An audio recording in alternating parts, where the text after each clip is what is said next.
We often hear that weight loss is basically just calories in, calories out. Simple science, right? But what if there's actually a much deeper story going on?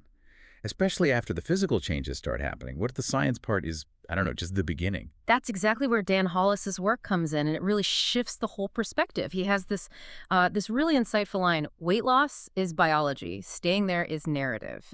So our deep dive today, it isn't just about the biology, the mechanics. It's really about exploring what happens when the scale moves, those, intense cravings finally quiet down, and this whole new, sometimes really unexpected psychological landscape opens up. Yeah, and for you listening, this isn't only about specific drugs like semaglutide or just weight loss itself.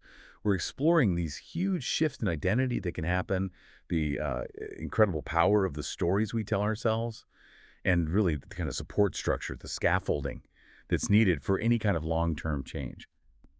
We'll unpack Dan Hollis's work, his human-centered framework, his take on setbacks, really getting into the why this matters beyond just the what happens. Okay, so let's unpack this a bit. This idea Hollis brings up, that when the weight comes off, sometimes people genuinely don't recognize themselves in the mirror. He talks about identity grief, like the story you've always lived just doesn't fit the new physical reality. That's right. It's not something you typically see in those glossy before and after pictures, is it? No, not at all. And it's so fundamental, but so often overlooked. You see, when the physical stuff changes, yeah, the hunger might quieten down, but it doesn't just disappear. Dan explains it really well. He says it shapeshifts. It might turn into a memory, maybe just confusion, or even just this kind of quiet, empty space where an old habit used to be. Shapeshifts. Yeah, and that leads to his really critical point. When the cravings stop, the truth begins. That silence from the lack of cravings, it can be really disorienting. Actually, quite dangerous if the underlying stories, the stuff we've maybe used food to cope with or bury, if those aren't addressed. He says people don't relapse back into hunger, they relapse into confusion. Into confusion. Wow, that's a powerful way to put it. It is, because they're in this void where the old identity doesn't work, but a new one hasn't fully formed yet. Okay, so if that's the territory, the confusion, how does Dan Hollis suggest people navigate it? You said his protocol isn't rigid. It's more like a conversation between biology, behavior, and emotional blueprints. And he sees something like semaglutide not as a crutch, but as a window to change. So what exactly are we supposed to be seeing through that window? Right. That perspective shift is key. The medication or any biological help, it just lowers the volume on the physical noise. It gives you the chance to actually see and hear what's been underneath all along. And that's the core of his human-centered framework. It's got these 7 tenets to help you have that conversation and build that new narrative. The very first one is start with silence. Okay. Remember, when the cravings stop, the truth begins. So use that quiet, don't rush to fill it, just pause. Observe what feelings, what anxieties, what old stories start bubbling up in that new space. No judgment, just listen. It sounds like the body finally stops shouting so you can actually hear the mind whispering. But I imagine for a lot of people, even that quiet could feel pretty unsettling. What comes next? Oh, absolutely. That stillness is potent. It's an opportunity. And that leads right into the second tenet. Rewire the rituals. See, food rituals aren't just about nutrition. They're deeply wired neurological pathways. Dan stresses every pound lost is a habit that needs replacing, not just removing. Replacing, not just removing. Okay. Yeah, if you just take away the food or the eating moment, you leave a vacuum. Semaglutide makes it easier to notice those ingrained rituals, maybe the automatic snack when stressed or the big celebration meal that wasn't really about hunger. It helps you spot what needs rebuilding. So you can consciously, proactively swap those old moments for new positive rituals. Could be a walk, maybe journaling, reaching out to a friend, anything that builds a new pathway. That makes a lot of sense. You're not just clearing space, you're actively building something new there. Yeah. Which brings us to the third point. Anchor identity before the weight drops. This feels really critical, especially thinking about that identity grief you mentioned. What's the risk if the body changes way faster than the sense of self? It's a huge pitfall, a major trap. Dan puts it very bluntly. Your body changes faster than your identity. That's the trap. Think about it if you've identified for years with a certain body or a lifestyle built around certain eating patterns. Your brain has literally built pathways around that identity. So when the body changes fast and the identity hasn't kept pace, the brain can almost Well, it tries to pull you back to what's familiar. It can feel like sabotage. Right, like self-sabotage. Exactly. So asking yourself proactively, who am I becoming? And starting to build that new self-concept before the big physical shifts happen. That's vital to prevent that internal tug of war. It's like creating the mental blueprint for the future you. Getting your head in the game before the body fully crosses the finish line, so to speak. And that seems connected to the fourth tenet. Pace the process. We live in this world obsessed with instant results, especially with weight loss. So what's the danger of going too fast versus this metabolic pacing? Well, the danger is basically collapse. Sustainability goes out the window. Dan is really clear. Fast results don't mean lasting results. Pacing is protection. When change happens too rapidly, your emotional self, your brain, your identity, they just don't have time to adapt, to integrate. Slower pacing lets your body adjust metabolically, sure, but crucially, it gives your mind the space to catch up, to actually integrate this new reality without feeling overwhelmed or unstable.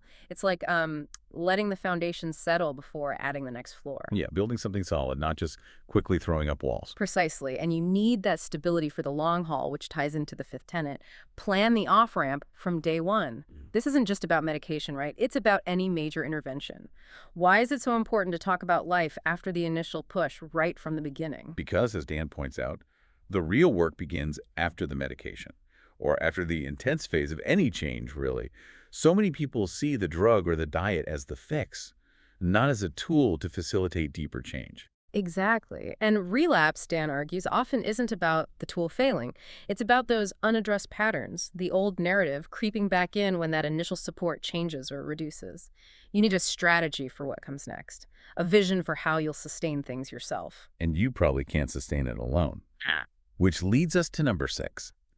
Build the scaffolding. Oh, absolutely essential. Dan calls support neurobiological scaffolding. It's not just nice to have, it's about actively building the structures in your life and actually in your brain that support the new you. Think about physical scaffolding on a building. It provides temporary structure while the permanent structure gets strong. Okay, I see that. It's the same here. That support system, whether it's, emotional support from people, community routines, even the language you use, it all helps stabilize things while your new identity and habits become robust. He makes a great point contrasting AI and humans. AI gives information, but humans deliver meaning. You need that connection. Connection for meaning. I like that. Okay, and finally, the 7th tenet, which feels like where it all comes together. Rewrite the narrative. This seems to be the heart of his core insight, right? If weight loss is biology, but staying there is narrative, how do people actually do that? How do you rewrite these stories that feel so ingrained? Yeah, this is absolutely central. It's about helping people first identify and then actively rewrite those deep-seated stories. Stories about past failures, maybe stories about food being comfort or control, and critically, stories about self-worth, the I don't deserve this or I'm just destined to regain it kind of thinking. He recognizes that no pill, no diet, no biological change can ultimately sustain itself if it's built on a foundation of a negative self-narrative. So the internal story has to match the external change. Exactly. You have to consciously craft an internal monologue, a core belief system that actually supports and aligns with the transformation you're making, not one that's constantly undermining it. That is incredibly powerful. And it brings us to another really interesting part of this, how Hollis reframes setbacks. Most of us dread them, right? They feel like absolute total failure. But his perspective is, well, it's really different. It completely flips the script on failure. Dan argues that setbacks aren't these shameful disasters. They are predictable, even necessary sometimes. They're moments where your body and brain are just recalibrating. They're signals that you're human, not lazy or broken. And remember his line, most people don't relapse into hunger. They relapse into confusion. That confusion is the signal. So not a straight line down, but maybe more like that spiral staircase idea you mentioned. Feels like you're going in circles sometimes, but you're actually still moving upwards. That's a perfect analogy. That's how he frames it, a plateau. Maybe it's your body integrating or your metabolism needing a moment of grace. Old cravings pop up. It's not weakness, it's just memory. An old neural pathway lighting up, testing if it's still relevant. It's not a verdict, it's data.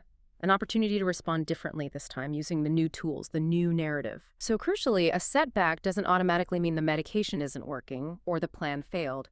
It often means the story needs an update. Or maybe the scaffolding needs a bit of reinforcement. Okay, so putting it all together, it sounds like something like semaglutide might give you the space, the quiet.